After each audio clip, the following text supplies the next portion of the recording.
दोस्तों, क्या आपको पता है जिस नूडल्स को आप बड़े चाव से खाते हैं उसमें सुअर की चर्बी मिलाई जाती है, और जिस च्युइंगम को आप बड़े प्यार से चबाते रहे, क्या आपको पता है वो कौन से जानवर की चर्बी से बनाया जाता है? दोस्तों, आज हम आपको जो जानकारी देने वाले हैं उस जानकारी को सुनने के बाद आपके होश पूरी तरह से उड़ जाएंगे। आज हम आपको फैक्ट्री के अंदर सुअर की चर्बी से बनने वाले सभी प्रोडक्ट्स साफ साफ सुअर की चर्बी से बनते दिखाएंगे।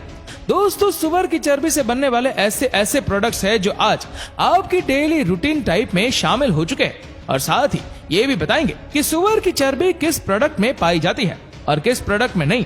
इसकी पहचान का तरीका भी बताएंगे। तो इसीलिए दोस्तों, वीडियो को पूरा देखिए और हमारी बहुत मेहनत से तैयार इस वीडियो को शेयर भी जरूर कर दे। तो चलिए देखते हैं कि कैसे सुअर की चर्बी से खाने की चीजें बनाई जाती है। Number 1, noodles making process. दोस्तों, नूडल्स तो बच्चों को खाना बहुत ही ज्यादा पसंद होता है। दोस्तों, आप जो ये नूडल्स या फिर किसी भी तरह का नूडल्स आप अपने बच्चों को खिलाते हो, इन नूडल्स से आपके बच्चे बीमार पड़ सकते हैं, क्योंकि दोस्तों किसी भी नूडल्स में कंपनियां MSG नाम का इंग्रेडिएंट्स मिलाती है। दोस्तों, इस MSG को कंपनियां सुअर की चर्बी से बनाती है। ये MSG इंग्रेडिएंट्स इन नूडल्स में स्वाद को बढ़ाता है। हालांकि दोस्तों, इस MSG इंग्रेडिएंट्स को मक्का, स्टार्च और गन्ने से भी बनाया जा सकता है, लेकिन ये कंपनियां ज्यादा मुनाफा कमाने के लिए मीट इंडस्ट्री से वेस्ट के रूप में आई सुअर की चर्बी का इस्तेमाल करती है। MSG का मतलब होता है मोनोसोडियम ग्लूटामेट। MSG से सरदर्द होना, चक्कर आना, पेट खराब होना या फिर पेट में जलन होना जैसी कई बीमारियां हो सकती है। दोस्तों, इन नूडल्स को फैक्ट्री के अंदर बनाने के लिए सबसे पहले आटा, मैदा, कई तरह के मसाले, कई तरह के केमिकल्स, MSG पाउडर यानी मोनोसोडियम ग्लूटामेट पाउडर और पानी, इन सब चीजों को एक मिक्सचर में डालकर इन सब चीजों को अच्छे से मिक्स किया जाता है और फिर आटे की तरह गूंदा जाता है। फिर इस गूंदे हुए आटे को 2 बेलनाकार रोलर के बीच में से गुजारा जाता है। इससे आटा एक लंबी शीट के जैसा रूप ले लेता है। अब इस आटे की शीट को कहीं और बहुत सारे रोलर के बीच से गुजारा जाता है। इससे आटे की शीट बिल्कुल पतली हो जाती है।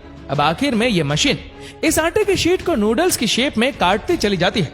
यह मशीन इन नूडल्स को एक समान शेप में काट देती है। अब इन नूडल्स को ड्रायर में पकाया जाता है। यहाँ पर ये नूडल्स 80% कुक हो जाते हैं और बाकी के 20% आप अपने घर पर कुक कर ही लेते हैं। अब ड्रायर में ही नूडल्स पकने के बाद नूडल्स को एक और कटर मशीन की मदद से छोटे छोटे नूडल्स के रूप में काट लिया जाता है। अब इन नूडल्स को पन्ने में पैक करके मार्केट में भेज दिया जाता है। ऐसे फैक्ट्री में नूडल्स को तैयार किया जाता है। Number 2, Kurkure making process. दोस्तों, कुरकुरे बनाने के लिए कई चीजों का इस्तेमाल किया जाता है, जैसे कॉर्न मिल, ग्राम मिल और कुरकुरे को कई चीजों से मिलाकर तैयार किया गया स्पेशल मसाला, वो है MSG यानी मोनोसोडियम ग्लूटामेट, जो सुअर की चर्बी से तैयार किया जाता है। इन चीजों का इस्तेमाल किया जाता है। फिर इस रॉ मटेरियल को एक बड़े से ग्राइंडर में डाला जाता है। इन सब चीजों को अच्छी तरह मिक्स करने के बाद इस मिक्सचर को एक कुरकुरे की शेप देकर इन्हें फ्राई किया जाता है और फिर आखिर में इन कुरकुरों में स्पेशल मसाला मिक्स कर दिया जाता है और अब इन कुरकुरों को मशीन पैक कर देती है। Number 3, chewing gum making process. दोस्तों, च्युइंगम जैसे प्रोडक्ट्स बनाने के लिए सबसे पहले गम को एक मिक्सचर में डाला जाता है और फिर इसके ऊपर कुछ आर्टिफिशियल कलर, फ्लेवर और सुअर की चर्बी से तैयार MSG यानी मोनोसोडियम ग्लूटामेट, इन सब चीजों को डाला जाता है और फिर यह मशीन इसे मिक्स करना शुरू कर देती है और इसके ऊपर चीनी या शक्कर की चाशनी डाली जाती है ताकि गंध सॉफ्ट और मीठा बन सके। और फिर इसे अच्छी तरह मिक्स करने के बाद दूसरी मशीन में डालकर एक च्युइंगम का आकार दे दिया जाता है और फिर इसके बाद इसको पैक कर दिया जाता है। Number 4, toffee making process. दोस्तों, टॉफी बनाने के लिए सबसे पहले एक बड़े सारे बर्तन में फ्लेवर, शुगर, MSG यानी मोनोसोडियम ग्लूटामेट, जो सुअर की चर्बी से तैयार किया जाता है, इन सब चीजों को एक बड़े सारे बर्तन में उबाला जाता है और फिर बाद में इसे एक बड़े सारे बर्तन में ठंडा होने के लिए रख दिया जाता है।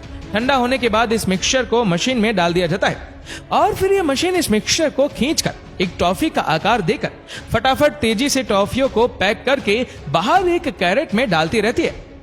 Number 5, chocolate making process. दोस्तों, आप जो चॉकलेट अपने बच्चों को खिलाते हो, क्या आपको पता है वो चॉकलेट कैसे बनती है? दोस्तों, आपको जरूर पता होना चाहिए कि यह चॉकलेट कैसे बनती है। दोस्तों, चॉकलेट बनाने के लिए सबसे पहले कोकोआ को तोड़कर फैक्ट्री के अंदर लाया जाता है। फिर इसके अंदर से कोकोआ के बीजों को निकाला जाता है। फिर इन कोकोआ बीज को धूप में सुखाया जाता है। फिर इन बीजों को भूना जाता है। इससे इनके अंदर फ्लेवर आता है। फिर इन बीजों को पीस कर इनका पाउडर बनाया जाता है और इस पाउडर को चॉकलेट चिप्स का आकार दिया जाता है। फिर इन चिप्स को पैकेट में भरकर इन्हें अलग अलग कंट्रीज में भेजा जाता है। फिर चॉकलेट बनाने वाली कंपनी में इन कॉन्कोवा चिप्स के साथ बटर, शुगर और 3 ऐसे इंग्रेडिएंट्स जो सुअर की चर्बी से बनते हैं, जैसे कि E631, E620 और MSG, इनमें से किसी एक इंग्रेडिएंट्स को मिलाकर इसका एक पेस्ट बना लिया जाता है। इस पेस्ट को 3 मशीन के जरिए पास किया जाता है ताकि चॉकलेट को इसका स्मूथ टेक्सचर मिले। फिर इस लिक्विड चॉकलेट पेस्ट को चॉकलेट के मोल्ड्स में डालकर इन चॉकलेट को फ्रीजर में रख दिया जाता है। फिर जब चॉकलेट बनकर तैयार हो जाती है तो इन चॉकलेट को चॉकलेट मोल्ड्स के अंदर से निकाल लिया जाता है और फिर इन चॉकलेट को आगे पैकिंग के लिए भेज दिया जाता है। Number 6, sweet making process. दोस्तों, फैक्ट्री में ज्यादा मात्रा में तेजी से गुलाब जामुन बनाने के लिए मावे का एक मिक्सचर तैयार करके इसमें सुअर की चर्बी से तैयार MSG को डाला जाता है। इस मिक्सचर को मशीन में डाल दिया जाता है। ये मशीन खुद ही इस मिक्सचर की छोटी छोटी टुकड़ी काटकर इन टुकड़ों को गोल आकार दे देती है। फिर इनको तेल में फ्राई करके चीनी की बनाई गई चाशनी में 2 घंटों तक रखा जाता है और फिर इन गुलाब जामुन को डब्बों में पैक कर दिया जाता है। इस तरीके से फैक्ट्री में मिठाइयां तैयार की जाती है। Number 7, soap making process. दोस्तों, नहाने का साबुन बनाने के लिए सबसे पहले ग्लिसरीन, फैटी एसिड और सुअर की चर्बी से तैयार MSG जैसे ही इंग्रेडिएंट्स को एक साथ मिलाकर इनका एक बारीक पाउडर बना लेते हैं। उसके बाद इस पाउडर को मशीन में डाल देते हैं। फिर बाकी का साबुन बनाने का सारा काम ये मशीन खुद करती है। ये मशीन नहाने का साबुन ऑटोमेटिकली तैयार कच्चे माल के हिसाब से बनाती चली जाती है। Number 8, capsule making process. दोस्तों, जब भी कोई व्यक्ति बीमार होता है तो उस व्यक्ति को डॉक्टर दवाई के रूप में कैप्सूल भी दे देते हैं। दवाई के रूप में लिया जाने वाला कैप्सूल हर व्यक्ति ने खाया होगा। शायद ही कोई ऐसा व्यक्ति हो जिसने कैप्सूल ना खाया हो। लेकिन दोस्तों, आप ये बात जरूर जानकर चौंक जाएंगे कि कैप्सूल को बनाने में सुअर और सांड के मांस का उपयोग किया जाता है। दोस्तों, कैप्सूल का जो कवर होता है वो दिखने में प्लास्टिक का लगता है, लेकिन दोस्तों ये कवर जिलेटिन से बना होता है। जिलेटिन मांसाहार की श्रेणी में आता है। जिलेटिन बनाने का एकमात्र स्रोत जानवरों का मांस ही होता है। इस जिलेटिन को बनाने के लिए सुअर और सांड का इस्तेमाल किया जाता है, जो इन जानवरों के खून और इनकी जोड़ों के अंदर पाए जाने वाले टिश्यू को उबालकर इस जिलेटिन को प्राप्त किया जाता है और ये जिलेटिन बनाने की सारी प्रक्रिया फैक्ट्री के अंदर ही होती है। दोस्तों, कौन सा कैप्सूल जानवरों के मांस से तैयार किया गया है, इसकी पहचान का सबसे सरल तरीका यह है कि जिस कैप्सूल के पैकेट के ऊपर हार्ड जिलेटिन लिखा होता है वो कैप्सूल जानवरों के खून और मांस से तैयार किया गया होता है। दोस्तों, कैप्सूल फैक्ट्री में बनाने के लिए सबसे पहले कंपनियां कैप्सूल के कवर को तैयार करती है। कैप्सूल के कवर को तैयार करने के लिए कंपनियां सबसे पहले जानवरों के खून और जानवरों की हड्डियों के अंदर से उनका प्रोटीन और टिश्यू को निकालकर इन्हें उबालती है और फिर जिस कलर का कैप्सूल बनाना होता है उस कलर को मिक्स करके कंपनियां एक लिक्विड तैयार कर लेती है। इसके बाद कैप्सूल नुमा मेटल के सांचों को इस लिक्विड में डुबोया जाता है, जिससे इन सांचों पर यह लिक्विड चिपकने के बाद कुछ ही देर में एक कैप्सूल के कवर का रूप ले लेता है। इस तरीके से कैप्सूल की कवर तैयार हो जाती है और फिर इन कैप्सूल के कवर के अंदर दवाई के पाउडर को भरा जाता है। इसके बाद यह मशीन कैप्सूल के ऊपर वाले कवर को और नीचे वाले कवर को अच्छी तरह बंद करके कैप्सूल को तैयार कर देती है और फिर आखिर में इन कैप्सूल को पैक करके मार्केट में भेज दिया जाता है।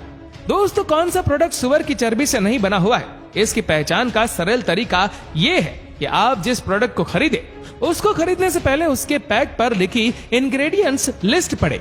अगर इंग्रेडिएंट्स लिस्ट में आपको MSG, E631 या E620 लिखा दिखे तो तुरंत आप समझ जाए कि इसमें सुअर की चर्बी का इस्तेमाल किया गया है। वेल दोस्तों, इस वीडियो को लेकर आपकी क्या राय है नीचे कमेंट करके जरूर बताएगा और अगर आपको वीडियो अच्छा लगा हो तो इस वीडियो को लाइक करेगा, शेयर करेगा ज्यादा से ज्यादा लोगों तक और ऐसे ही और भी रोचक जानकारियों के लिए सब्सक्राइब करें हमारे YouTube चैनल को और Facebook पर फॉलो करें हमारे पेज को। धन्यवाद।